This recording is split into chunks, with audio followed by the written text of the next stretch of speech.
সূৰুজমুখী ধাৰাবাহিকখনৰ আজি নিশা আহিবলগীয়া এপিছডৰ প্ৰম' মুকলি হৈছে।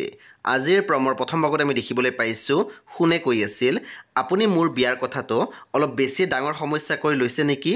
মইতো কাৰো অপকাৰ কৰা নাই। তাৰপিছত আমি প্ৰমত দেখিবলৈ পাইছোঁ বিজয়ৰ মাকে কৈ আছিল, তোমাৰ দৰে ড্ৰাইভাৰ এজনৰ কাৰণে সেয়া ডাঙৰ কথা নহ'ব পাৰে, কিন্তু মোৰ কাৰণে সেয়া লাজ লগা কথা। তাৰপিছত আমি প্ৰমত দেখিবলৈ পাইছোঁ পেহীয়ে কৈ আছিল, তোমাৰ বাবে একমাত্ৰ তোমাৰ বাবে তাই আজি কান্দিবলগীয়া হৈছে। কি যে কুক্ষণত শুনে তোমাক লগ পাইছিল নহয়। তাৰপিছত আমি প্ৰমত দেখিবলৈ পাইছোঁ শুনে কৈ আছিল, যদি সম্ভৱ হয় ধনী দুখীয়াৰ মায়াজলখন ফালি কেৱল সন্তানৰ প্ৰকৃত সুখ ক'ত আছে তাক কেতিয়াবা জানিবলৈ চেষ্টা কৰিবচোন।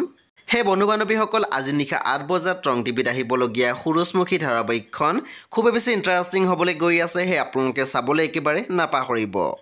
পৰৱৰ্তী আপডেটৰ বাবে আপোনালোকে মোৰ চেনেলটো ছাবস্ক্ৰাইব কৰি কাষত থকা বেল আইকন টিপি দিবলৈ একেবাৰে নাপাহৰিব। আৰু প্লিজ আপোনালোকে মোৰ ভিডিঅ' এটা লাইক কৰি দিব।